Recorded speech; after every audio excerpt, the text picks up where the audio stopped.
Welcome to USA Global TV and Radio, where our mission is to provide education, entertainment, hope, and inspiration.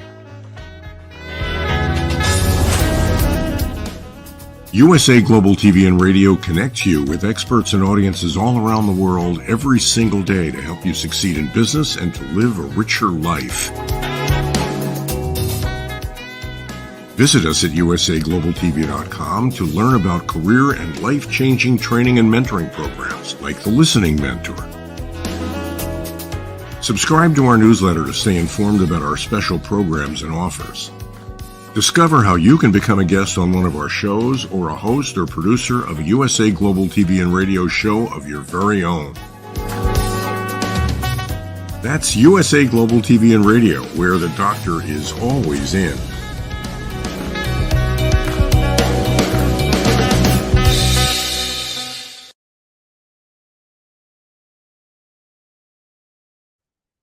Hello and welcome to USA Global TV and Radio. Our show today is Dementia Home Care, and my name is Tracy Cram Perkins. I invite you to subscribe to our YouTube channel, USA Global TV and Radio. I am a 4-time dementia caregiving survivor and the author of Dementia Home Care, How to Prepare Before, During, and After. And today I have a little treat for you. I want to spend a little bit of time teaching you about how to recognize and make your bathroom more dementia friendly. So let's get started. So before we begin, I want to give you a little background about myself because I don't generally tend to talk about myself while we're on the air together.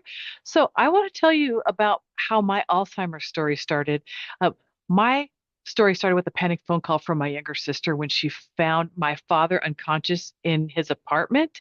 And when he came to in the hospital a week later, he was diagnosed with moderate Alzheimer's disease. And because I didn't have the proper power of attorney, they would not allow me to take him home with us because they assumed that, like many people, he would be placed back in his apartment by himself and he'd be back in the hospital 3 days later. So that began the journey where my father was taken to a group home. He knew he didn't belong there, and he was the only person that wasn't bedridden. So all he wanted to do was go for walks. And so he would escape every time somebody's back was turned. Now, if you don't know about group homes, they tend to have 2 employees, and they are taking care of a lot of people, or short-staffed, I should say. And so my dad was a little too much of a handful for them. And we at the time weren't well enough educated about dementia that we ended up having a head-butting relationship with them because we couldn't understand why my dad kept escaping. He would just wait till their back was turned and go for a walk. And then they'd have to go chase after him. And so what they did is they gave him a medication to make him calm down and be more compliant. And instead, he became hyperactive, he had hallucinations, and he threatened to kill his roommate. And as a result, they sent him to a geriatric psych ward. And my family and I had to spend several hours calling around to find out where he went because the staff wouldn't tell us. And part of that was our fault. We didn't understand what was going on, why they were having these issues with him. We didn't understand that we could actually help make it easier for them. And instead, we were being combative, and that was not their fault. But I can also understand why they didn't want to help us. So when we found my father, he was taped to a bed in a hospital 1 county to the north of us. And when we got there, he was crying and he was saying to me, "Why are they doing this to me? Why are they doing this to me? I don't understand." And of course, social services would not allow us to take him home with us. And we began a repeat pattern where they would send him to the next more secure facility in our area. Fortunately, they brought him back to our county. And he would have 5 escapes and then he'd be sent to another facility. After 5 months and 5 facilities and 1 more trip to a geriatric psych ward, he finally made his last 2 escape attempts. He was in the most secure facility in the area, and he figured out there was a flaw in the windows, and he figured out how to get out through his window in his room. What he did is he waited until his roommate was going off to physical therapy because he was in a skilled nursing care facility at the time. And he left the door partially open to the room and he stayed in his pajamas and slippers. And you have to understand that even though he had moderate Alzheimer's disease, he still remembered his skills from his day job, from when he was working. And so what he did is he noticed a flaw in the way the plate glass windows were mounted in his room. So he unscrewed the window, lifted the glass out, climbed out in his pajamas and slippers, put the window back in, and screwed it back in properly. So he solved a problem they didn't even know they had. But that meant that there were no cameras facing patient windows. And so nobody saw him leave. And it wasn't until an hour later that they realized my father, who had been wristbanded and should have set off an alarm, had escaped somehow and they didn't know how he got out. There was no visible sign. 30 minutes later, 911 started getting call about an elderly gentleman in pajamas and slippers crossing a Highway 99 in our area, which was a 5-lane highway against the light. And people were calling saying there's this elderly gentleman in pajamas and slippers walking against the light. That's how they found him. And here's where we caught our break. The sheriff that came and picked up my father saw him sitting there on the guardrail to the entrance to the interstate. And instead of yelling at him or trying to coerce him, he just walked up to him and said, "Hey, you look tired." My dad said, "Yes, I am." He said, "Would you like a ride home?" My dad said, "Yes." And he goes, "Have you ever been in a police car?" My dad said, "No." And he said, "Well, just hop in the front here and I'll tell you all about it." It was the first time my dad was treated like a human being. By the time he got back to the skilled care facility, we were all standing there waiting in the lobby for him. And the social worker asked him, "How did you get out?" Well, he was in such a good mood. He was really happy to show everybody how he did it. And so he walked us down to his room and showed how the flaw was in the other window. Well, he explained to the maintenance group how to repair it. And they found that 30% of the windows in that building had the same flaw. So he solved the problem for them. But do you think that changed how they treated him? No, they screamed at him every time he went near a door or a window instead of redirecting him. And so on his fifth and final escape attempt, it was a fluke. He hugged his favorite nurse goodbye as she was leaving on the end of her shift because they were near the front door. She just disabled the alarm temporarily so that when he walked away from the door, it would reset. And he gave her a hug. She walked outside. He waved at her as she was driving off, and he looked down, and there was the code for guests to log out. He logged out and went for his last walk 2 days before Christmas. Well, what happened is when they recovered him, they called me and said, "We're done. You have 5 days to find him another facility." Fortunately, we had just been granted power of attorney the day before. So what we did is we canceled Christmas with my family and we spent those 5 days trying to make our home dementia friendly, and it wasn't. So I want to share with you some of the things that I learned to help make bathing easier and the bathroom safer and more dementia friendly. So let's take a look at that. So first of all, we have to understand how the brain works with Alzheimer's disease. So on the left, you're seeing a healthy aged brain, age 55 and above. On the right, you are seeing a moderate Alzheimer's disease brain, and you're seeing it has holes and it's shrinking. Well, what's happening is the memories that were in those holes are gone. There's no way to recover those memories. But let's look at the way the brain works. Our entire lives, we have relied on our brains. And when we were in kindergarten, we first learned to tie our shoelaces. And what, with that knowledge, our brain has that burned in. Now, when we get to the second grade, we can tie more complex knots. And what happens is that our brain takes the information that we learned when we tied our shoelace, brings it forward to teach us how to do more complex knots, and we can learn faster. Our brain continues to do that through our entire lives so that as we learn things, we can apply the stuff we already know and then apply it to what we're learning and we go faster. But what happens when that information is gone? Your brain is now searching for it, but close to where it was, and is using whatever information was that is there that may not match what's going on in the situation around us. So when your loved one is doing strange things, or they're confused, or they're not answering you correctly, or they're coming up with something that doesn't match reality, our first instinct is to say, no, that's not right. Don't you remember we just did X? That doesn't help because they're living in their reality. They've trusted their brains their entire lives. Now you're telling them that they're a liar, that they're lying to you when they know they're telling you the truth. We have to become their place of safety and walk in their shoes and bring them back so that they feel safe and we can get them to do what we need to do to help them. So let's take a look at some ideas here. First of all, we need to understand how color works. When you've got somebody with dementia, black looks like a hole, white is great for disguises and contrast, red and blue are great for definitely highlighting items.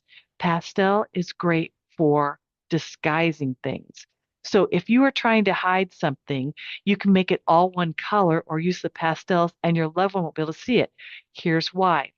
With dementia comes a chromatopsia. It means that they can only see black, white, and the contrast of bright colors. In addition, with dementia, they also get tunnel vision. So they're only going to see between their eye level and their belly button. So they'll be focused on whatever's directly in front of them. And it's almost like they have tunnel vision, which they do. And they're only going to see the areas in that area. But if you don't have enough lighting, if it's not enough bright, it's not bright enough for them to see contrast, we can create fear. And we can also help them by using daylight lighting and perhaps a dimmer switch. If you can turn the light up so that they have a better ability to see, then it reduces the amount of fear. It will reduce glare and shadows. And we're going to look at some of the instances where this can help you. So now that we have kind of an understanding of what color can do, again, red and blue highlight. So let's just look at this now. When we are looking at a bathroom, you'll notice this white bathroom I have here in the left-hand corner. I picked this picture specifically because the only thing that you see popping out is the green plant. Now, when somebody is confused in the middle of the night and they're getting up to go to the bathroom, and you're going to wonder why they're not going to the bathroom in the right place, they think they're going to the right place. They're walking into the bathroom, they see something bright, they recognize that this is where they're supposed to be, and they go in the area where they see the bright color, where they see the contrast. So if we really want to make sure that they use the toilet, we might want to think about putting a red toilet seat on that toilet so that they can spot it when they come in there in the middle of the night or anytime during the day. And it helps aid them and prevent confusion. Now, I can't say it'll work perfectly every time, but you can at least give them a tool to empower them to make sure it helps you help them use the toilet. Now, let's look at something else. You can also use color in the shower and tub area. If they have a shower chair, you can place a contrasting colored towel across a white shower chair so that they can see it because sometimes they might be afraid and not want to go down. Well, what happens if you have black mats on the floor? Black appears like a hole to somebody with dementia, as well as navy blue and dark brown. So if you have any of those on the floor and they don't want to go in the bathroom, it could be because they see a hole and no one wants to fall in a hole. So again, just you have to look at this through the eyes of someone with dementia. Now, also with flooring, you also need to look and see, is it shiny? Does it have glare? Either one of those can make it look like it's icy or that it's water and they don't want to fall. So make sure the floor is not shiny, that it doesn't have any glare, and also that it's level. You want to make sure that it's not a slippery surface either, because again, we don't want our loved one to fall. Now, here's another thing. When somebody gets to moderate Alzheimer's disease or any of the moderate stages of dementia, you can experience with them when they look in the mirror and they don't recognize themselves, and they might think there's a stranger staring at them. Well, if they talk to it like they're a family member or somebody that makes them happy, then don't worry about it. But if they get upset and tell them the stranger is looking at you, fear is very real. For them, this is very real, and you need to address it just like it's the just like they are in their shoes. So what you want to do is tell them, I will take care of this. let me take you out of here and I will address this issue. And so you walk them to a place of safety, maybe their own room or someplace where they feel comfortable. Go back in there. And if this is the first time this is happening, slap wet paper towel up on that mirror. Voila, you no longer have a mirror. It is just covering on the wall. There's no longer a window or a stranger looking at them. And then you can bring them in. And then what you'll do afterwards, and we'll talk about this in a few minutes, is there's a few things that you can do also so that you don't have to inconvenience the rest of the family with taking away the mirror. But now the next thing we want to talk about, again, I talked about daylight lighting on a dimmer switch. If there's not enough contrast that they can't see something, perhaps they can't see the toilet because there's not enough contrast. And if you put a colored mat down below the toilet so they can see where it is, then enough lighting for them to see the contrast of the toilet against the wall and the floor for them not to be afraid to sit down on it. Also, use color to help them recognize where their soap and towels are. Um, Other things that you can do is remove clutter. Now, you'll see the very cluttered bathroom I have right there in the lower right-hand corner. I picked this because, yes, it's extreme, but it gives you an idea of how much confusion it can cause because you can't find anything on that counter. You also want to make sure you remove anything that looks like medical supplies or anything that could be confused with uh, cleaning supplies used as hairspray or cleaning supplies used as toothpaste. So you want to make sure that you look at this from their point of view. You want to make it look more like a bathroom. Now, here's one really important thing that people don't think about. As we get older, we lose our ability to stay warm, so we get cold. If you have us in a bathroom and it's not warm enough and you've got a loved one who's naked or doesn't have that much clothing on, they can get chilled very quickly after you bring them out of the bath or shower. So you might want to consider room temperature or else having a warm towel or a warm bathrobe to put on them immediately after they get out of the shower or the bath because you don't want them to get hypothermia. Because if they get hypothermia, it can happen very, very quickly. You may not recognize the signs because it looks a lot like just dementia behaviors. So you don't want your loved one going into hypothermia. So let's keep the bathroom warm. You might want to consider maybe putting in a little space heater or a radiant wall panel or something to keep the bathroom warm while they're in there. Or you can also do something like dignity wear so that you can wrap them in something and wash them underneath it so that they can still stay warm. All right, now let's move on. So another thing we want to talk about, again, I said hiding cleaning supplies. You don't want anything up there that could be mistaken for soap, shampoo, anything like that. But what about the faucets? Have you ever thought about what your faucets look like in the bathroom? Uh, are they lever? Are they a twist pull? Are they a turn? Does your loved one have arthritis and can they turn them? Can they use those knobs or levers? Also, do they turn in the proper direction? I, in my own house, had an emergency one time where we were just getting ready for a holiday and the faucet handle broke and I had to do a quick replacement and we could only get a universal adapter that we couldn't figure out how to fix and we had company coming in 20 minutes. So I slapped it in there and just assumed everyone would figure it out after I told them. Didn't work for the family member with dementia though. So make sure that they're turning in the correct direction. Also, are they properly labeled for hot and cold? You and I can figure it out. They cannot. Also, is the water in your bathroom 120 degrees or less? Now, let's talk about this. As we age, our skin thins. But the other thing to think about is our nerve endings also change. There's a little covering on the end of each nerve called a fat pad. Just like our skin, it thins. This is not the fat on your body, it is just the covering for the nerves. And so they're going to be more sensitive to heat and cold. They'll also be more sensitive to the pressure of the water. So if they are complaining or telling you it hurts, it's because it does hurt.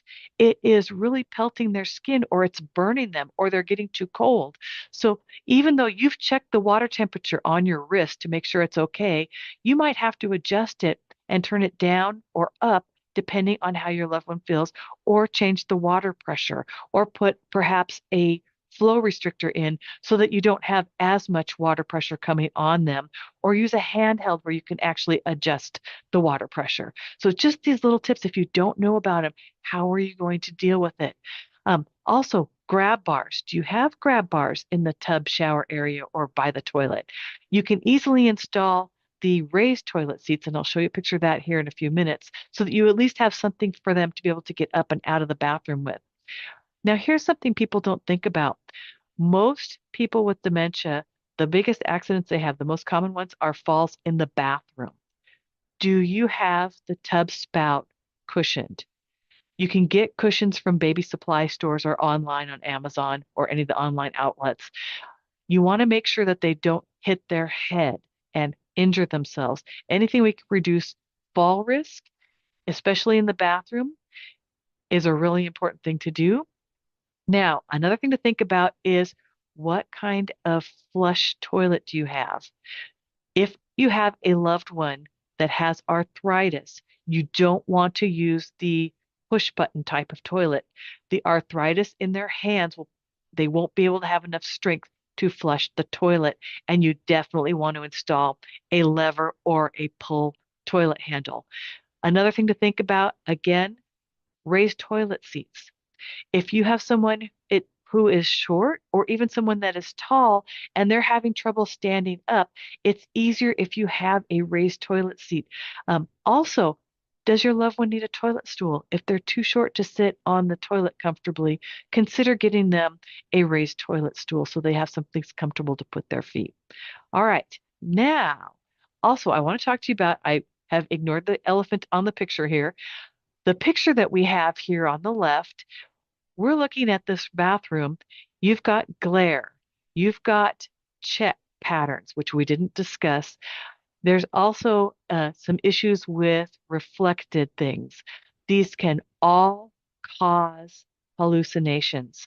The floor pattern, check patterns are too busy for someone with dementia. They're going to see things. They could see snakes, ants, water. They can see any number of things, and you won't understand why they are reacting. Just understand that it is very real to them. Empathize with them. Say, I am so sorry that you are so scared. Let's take you out of here and I will take care of whatever the issue is. Insert issue here. And we will just make sure that we cover whatever it is that's causing them the issue and make sure that they feel safe. And then once you've addressed that issue, then you can bring them back in and help them with the bathing or the toileting. All right, next. Here we go, as promised. Now, if they have issues getting in and out of the bathtub, you can always do a sitz bath. If you're not familiar with that, it fits on the toilet. You put warm water in there. You can put things like Epsom salts, witch hazel. I've got a list in my book of things that you can add to it that will make it easier to keep your loved one clean. And you can actually bathe them on the toilet, and also a little instruction on how to keep the bathroom from getting destroyed during this. There's also a bidet attachment. If you have some issues, you can adjust the toilet, uh, again, the water level, how much the flow is, and the temperature. They also sell them where they have lighted toilet seats so that your loved one can find the toilet in the middle of the night. We talked about raised toilet seats with handles. This is a really great tool, especially if somebody is older and they're having issues getting up and off the toilet. Now, let's look at a couple other things here. We want to talk about mirrors. The mirror on the left shows us how we see each other. When we look in the mirror, we actually see ourselves. Now, someone with dementia, depending on where they are in their dementia, they are going to be traveling back in time in their mind.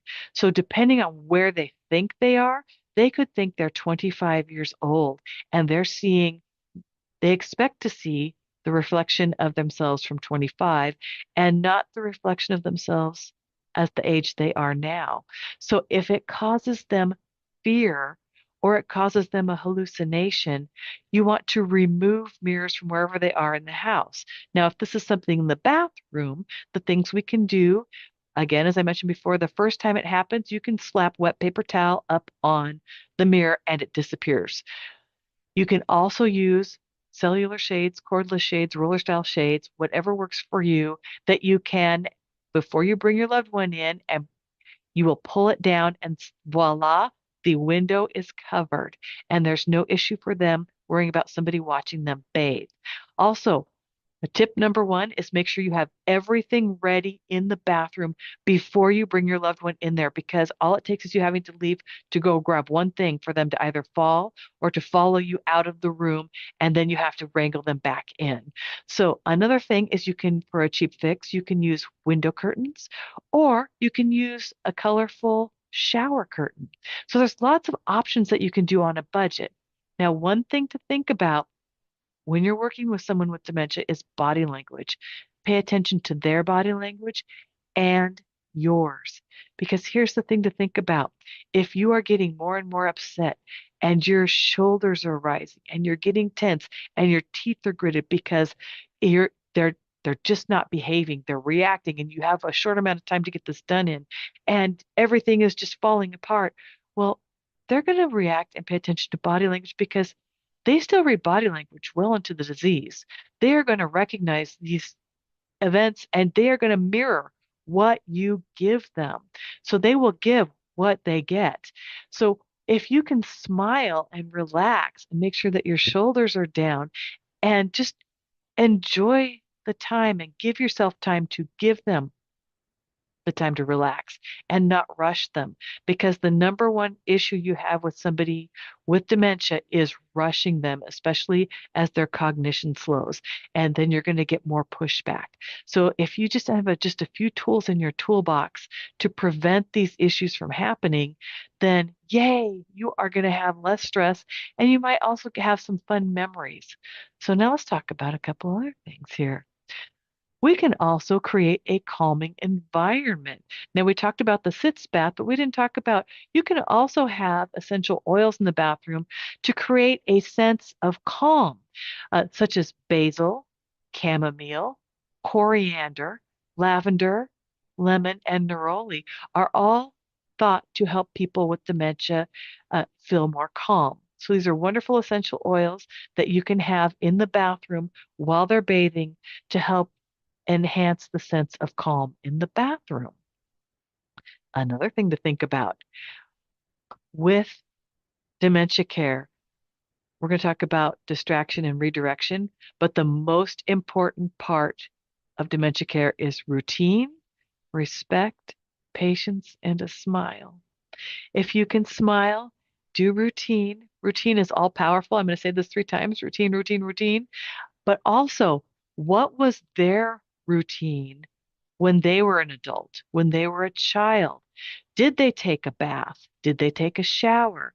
Were they raised during the Depression and they were number 11 of 12 children? And by the time they got into the bathtub that had been just hand-drawn water and the tub was filled with dirt, do they refuse to bathe? Did they take a bath, a spat bath out of a bucket? If you can figure out what their routine was, what things make them anxious, and then help them with that so that they don't have to deal with those things. Also, did they bathe in the morning or in the evening? If you can follow their routine, you're going to get less resistance for bathing. Don't force them into your routine. If you can get them into what was natural for them, again, it'll just be easier for you to care for them. So now, when you actually do start bathing and they're still early on in the dementia through the moderate disease, you can ask and get their permission before they start. When you get farther into the disease, you have to think for them. And I'll give you some examples of that in a few moments. But you always want to get permission first. So if you have them sitting in a shower with a shower chair, and let's say that they are wrapped in a towel or a sheet for their dignity, because you don't want them to be A, cold, or B, embarrassed. Because what if you're the opposite sex of your parent or the person that you're taking care of? Make sure that you keep them feeling dignified and not exposed. And then hold your hand up to them and have them take your hand, and then you can start washing their hand first, because you just want to make sure that they understand what's going on. And you can just use a little bit of soap and a washcloth, or you can use a wet wipe, whatever works for your loved one's skin, and walk them through the whole bathing process.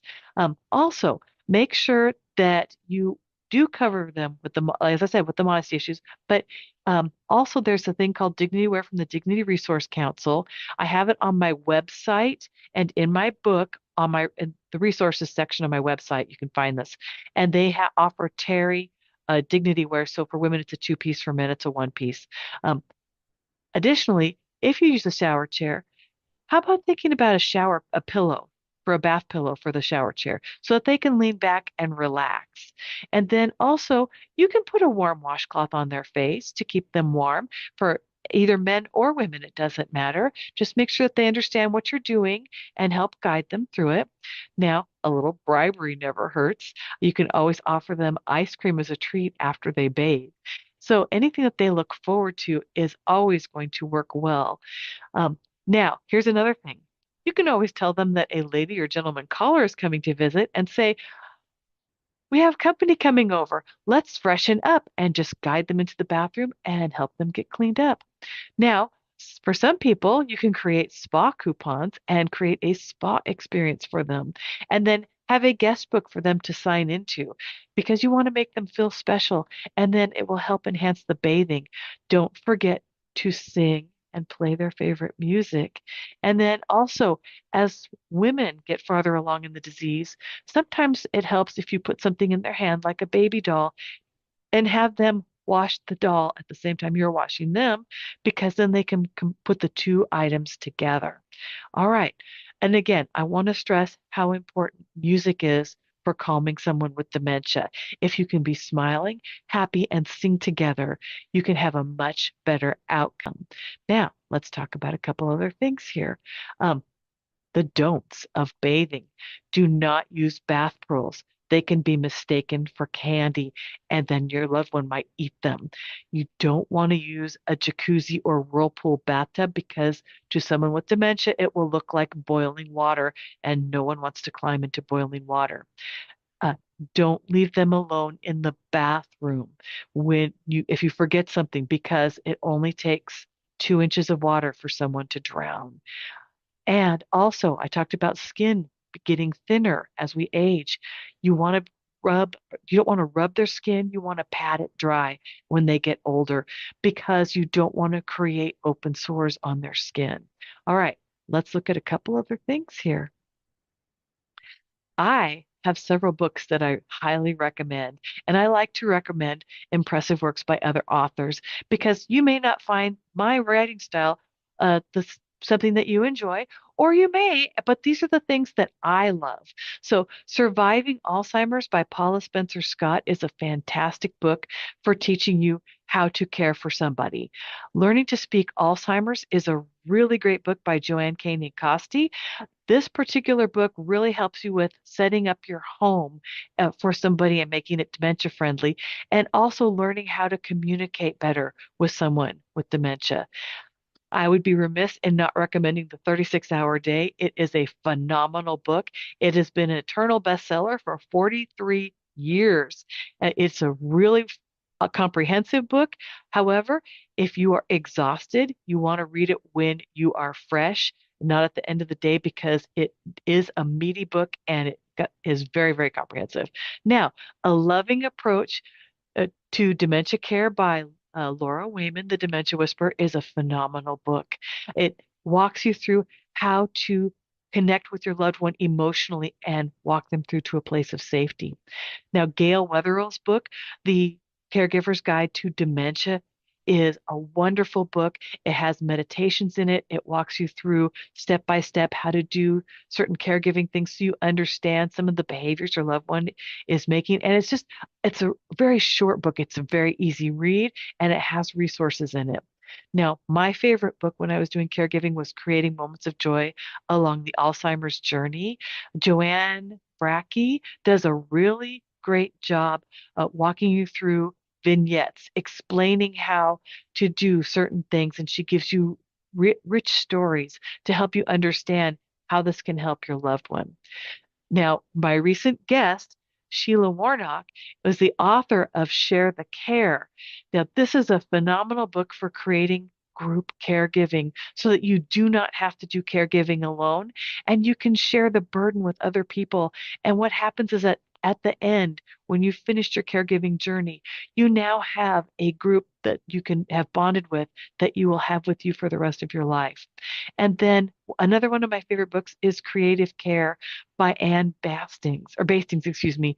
Um, it is a really phenomenal book about how to connect with your loved one through the arts, how to engage with them, how to learn how to communicate. She also has a website called timeslips.org, which has a place where they teach caregivers how to communicate with their loved ones. And for family caregivers, this is free, and they have for professional caregivers, there is a fee.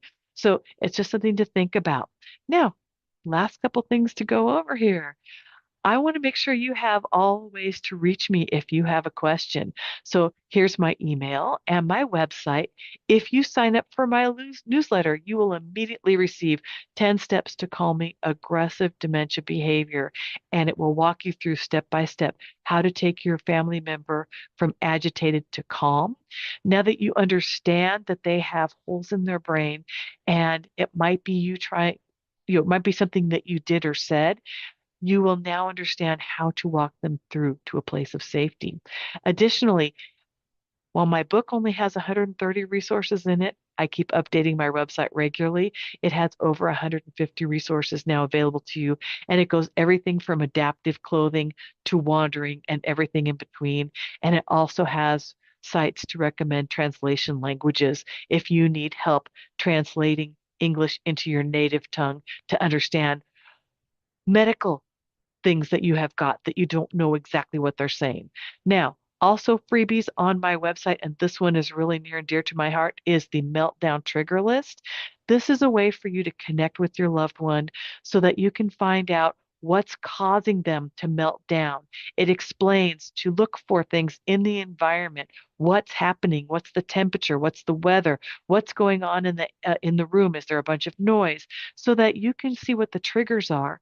Once you've identified the triggers by recording this for 3 or 4 days in a row, it'll become apparent what's causing the problem.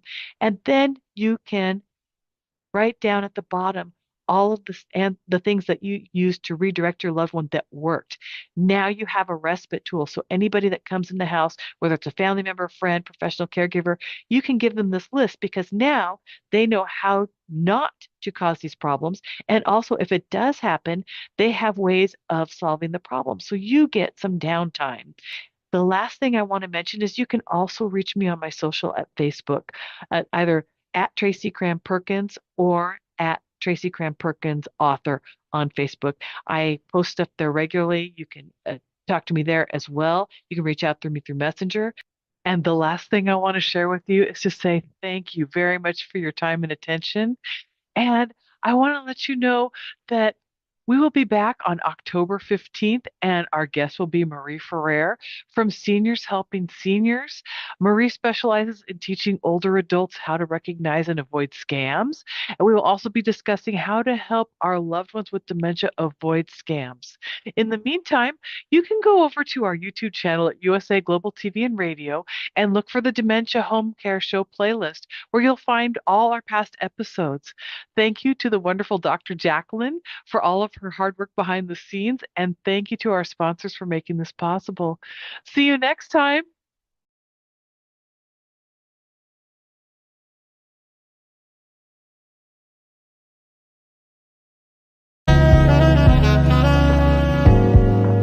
Welcome to USA Global TV and Radio, where our mission is to provide education, entertainment, hope, and inspiration.